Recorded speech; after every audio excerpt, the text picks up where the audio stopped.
MLA election లేచిన ఎత్తునే ఇప్పుడు MP ఎలక్షన్లు కూడా ఎత్తున్నదట షయ్యి పార్టీ. గప్పుడు వేసిన ఎత్తులతోటి రాష్ట్రంలో అధికారంలోకి వచ్చినట్టే ఇప్పుడు కూడా రాష్ట్రంలో ఎక్కువ సీట్లు గెలిచి దేశంలో అధికారంలోకి రానికి చూస్తున్నదట.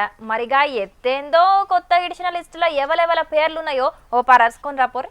తెలంగాణలో ఉన్న 17 జాగలకు 17 మంది ఎంపీ అభ్యర్థుల్ని ప్రకటించి ప్రచారం చేసుకోనికి అన్ని తయారు చేసుకుంటున్నారు కారు పార్టీ పువ్వు పార్టోళ్లు. ఎన్ని లిస్టులు ఇడిచినా కూడా గిప్పటిదాకా తెలంగాణలో మొత్తం 13 మంది పేర్లనే ఇడిచిండ్రు షయ్యి పార్టోళ్లు. ఇప్పుడు వచ్చిన లిస్టులనైతే మెదక్కెంచి నీలం మదన్నకు టికెట్ దక్కింది. గప్పట్ల ఎమ్మెల్యే ఎలక్షన్ల కారు పార్టీకెంచి టికెట్ రాకపోయే వరకు కేసీఆర్ సారు ఎంత చెప్పినా ఇనకుంటా షయ్యి పార్టీల చేరికైండు. టికెట్ అత్తదని ధీమాతోటుంటే కొసకు రాకపోయే వరకు బిఎస్ పార్టీలకు పోయిండు. మళ్ళా అటు ఇటు తిరిగి షయ్యి పార్టీలనే చేరిండు. ఇక ఇప్పుడన్నా మెదక్కెంచి ఎంపీ టికెట్ వచ్చే వరకు మస్తు సంబురంగా ఉన్నాడు కావచ్చు. ఇక నిజామాబాద్ కెంచి మాజీ మంత్రి ఎమ్మెల్సీ జీవన్ రెడ్డి సారు పోటీ చేస్తున్నాడు ఎంపీగా. ఆదిలాబాద్ ఎంపీగా ఆత్రం సుగుణకిచ్చిర్రు టికెట్. ఇక భువనగిరిలో సీఎం రేవంత్ అన్నకు దగ్గరైన చామల కిరణ్ కుమార్ రెడ్డికి ఇచ్చిర్రు టికెట్. అయితే భువనగిరి టికెట్ ఎవరికన్నా బీసీ లీడర్ కి ఇయ్యాలనని కోమటిరెడ్డి బ్రదర్స్ ఎంత చెప్పినా గానీ రేవంత్ అన్న చెప్పిన ఆయనకే ఫైనల్ చేసిండ్రు పెద్ద లీడర్లు.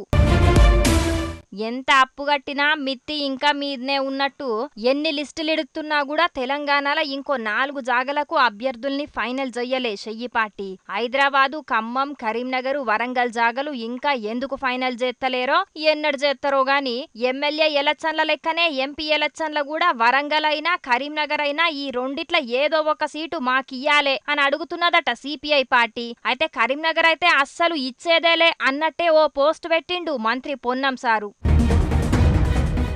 పార్లమెంటు ఎలక్షన్ల కరీంనగర్ల సిపిఎం సిపిఐ పార్టీలు కాంగ్రెస్ పార్టీ అభ్యర్థికి మద్దతు ఇయ్యాలని కోరుతున్నా అని రాసి సోషల్ మీడియాలో పోస్టు పెట్టిండు పొన్నం సారు. అంటే మా కరీంనగర్ ను అడగకుండ్రి, ఇది పక్కా షయ్యి పార్టీ సీటే అని అన్నట్టే కదా. ఇక మరి ఎర్రన్నలేమంటారో పొన్నం సారు ట్వీట్ మీద చూడాలే.